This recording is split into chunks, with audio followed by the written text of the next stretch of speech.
Hi everyone, Adam here, AWS Solutions Architect at Stormit. In this quick demo about AWS WAF Anti-DDoS application layer protection, which is a new managed rule in WAF, I will share with you some information about automatic detection, which is one of the base functions of this new managed rule, how to configure it for application load balancer, so your team or any of the teams you work with and with AWS get fast protection without heavy rule management. Let's dive into that and I will share some info that I have. And let's start with key features of AWS WAF Anti-DDoS protection. It has some great features like automatic application layer DDoS mitigation, which is the base of it.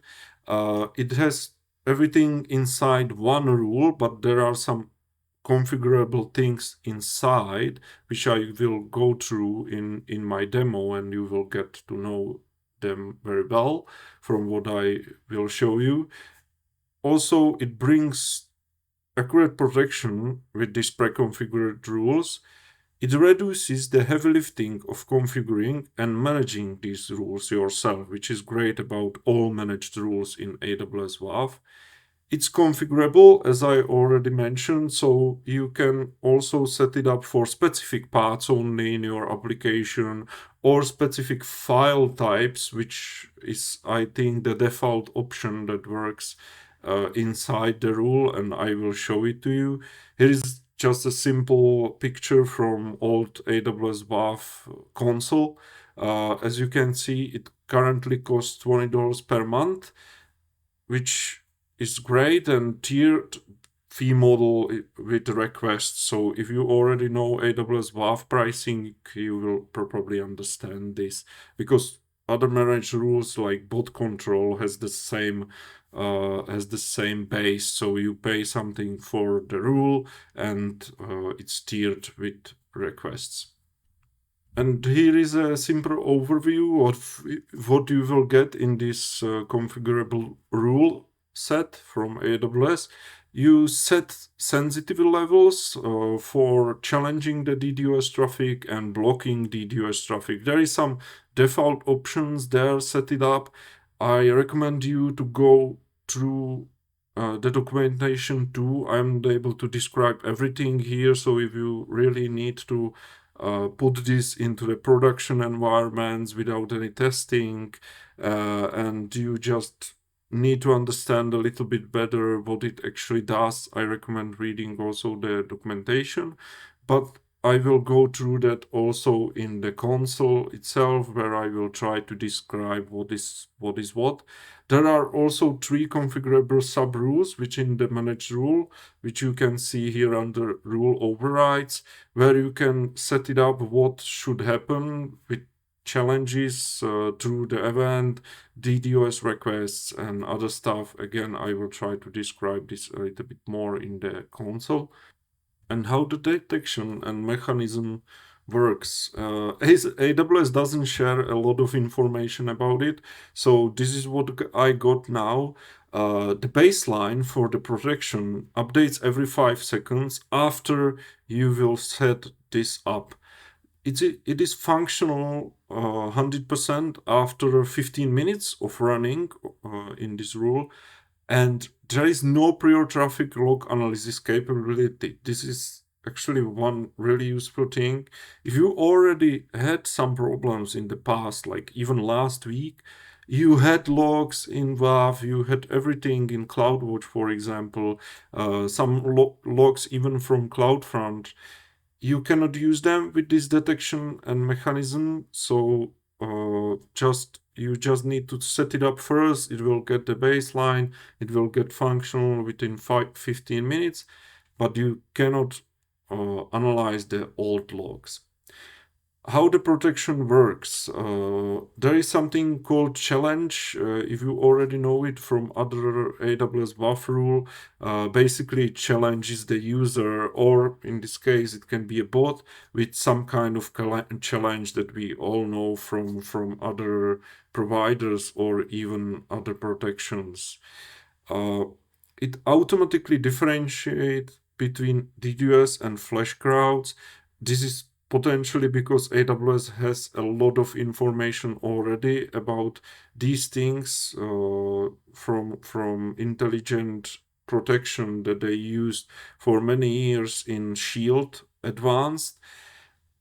And as already said, it has customizable URI pattern exclusions, or you can exclude file types if needed. So now we can go to AWS console, where I will show you how to deploy it on application load balancer and everything around. So I'm in the AWS management console, and I just want to describe what I already have. I have a simple application load balancer together with EC2 instances. This doesn't matter really. You can use the same steps basically to deploy it on any other type of infrastructure in AWS. So it can be CloudFront. It can be also application load balancer with something else behind, for example, containers. And you can also use it for API gateways or any other like AppSync, for example. So let me go to WAF. I have everything in Europe, Frankfurt region, so I will start. I will actually use the new AWS WAF console, which was released recently, because I want to make sure that this video stay online for a while and it makes sense for other people to watch it. So let me create a protection pack, which is something new here, protection packs. And I don't really have any other, I don't really want to go through any other setup. So basically this focuses on API and website. If you want, just change it to something else if you need it in your environment.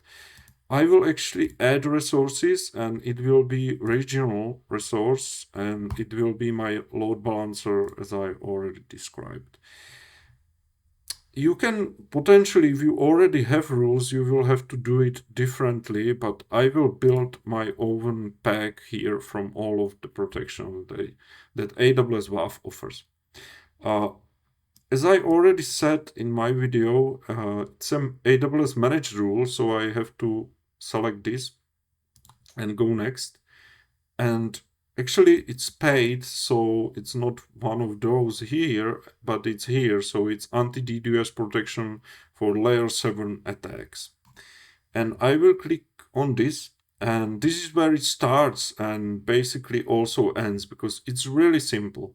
As you can see, first it describes you the pricing and what it protects against, and also the base or default options for the configuration. And what this actually does is what you have here. So if your application supports challenges, which I think in majority of cases it can support the challenge, but you can also configure where challenge is not supported in your application.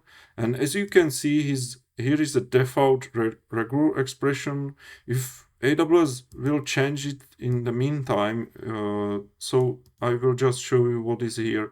So there are types of files which seems like a static type of file. So you can see video, CSS files, JSON files, but basically there are no HTML and HTML, so everything what is like under normal HTTP traffic for the website, which is the base of the website, which are HTML documents and HTML, this probably supports the challenge.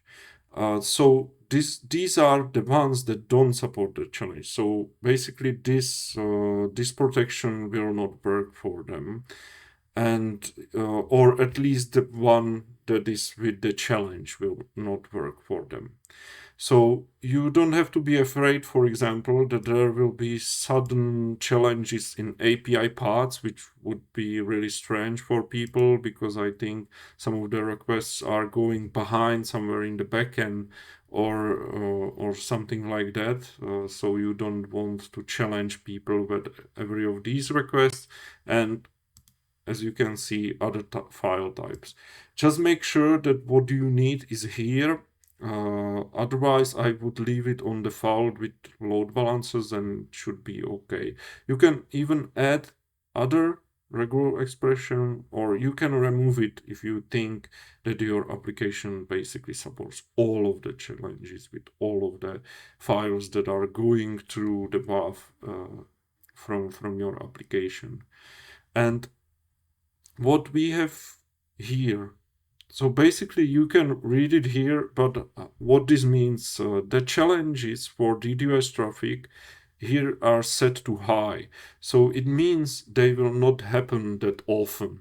If you set it to low, they will happen more often in cases where it can be a problem even for some applications. So that's why in default it's high. There is also some kind of sensitivity for blocking DDoS traffic. So this is for blocking, not challenging, and this is set to low. So basically, it will only block highly suspicious traffic, not the low suspicious traffic in AWS WAF. And as you can see, here is the inspection level. So you can match the statements. So for example, you can use this whole rule only for specific country, or if you know AWS WAF, there are some other stuff here like URI paths. So you can select specific URI parts that will be protected by this new feature in AWS against DDoS attacks on the seventh layer. And here you can override the rule group. So as I said before, there is potential. As you can see, here are multiple things that you can select, but if you want to just test it first, how often this will happen or in which cases this happen, just put it into count and just use it for some time and go through the logs and understand how often the challenge is happening, how often it actually blocks the request, which again you can put it into count. And that's all basically here. So I will add this rule, and as you can see, it added the rule and also counted the estimated costs for it. I will also name it, which is anti-DDoS, just for you to see. You can probably customize some stuff here, for example, the logging, which is great if you need to just understand what is happening in the rule, so just set it up yourself. I will not use it in this case. And I will just create the rule and everything is set it up. And if you need to understand more, just read the documentation or contact us for specific consultation about this new feature in AWS WAF. And just some quick best practices for AWS WAF Anti-DDoS.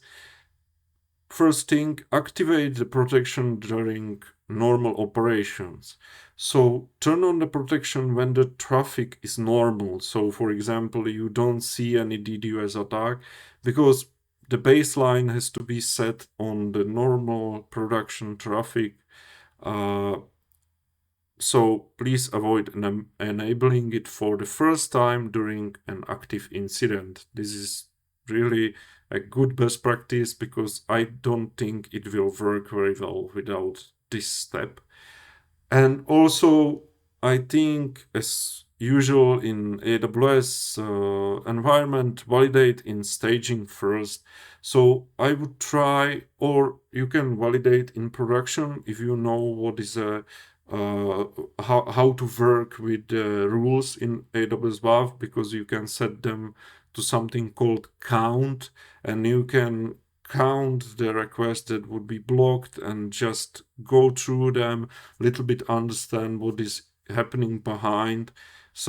But you can validate in staging if you have separate environment where it would make sense. So thank you for watching. If you want to see more of our videos, please subscribe to our channel. And I have a lot of great blog articles on our website, so please visit stormit.cloud if you want to read more about other AWS services or more about AWS WAF, for example.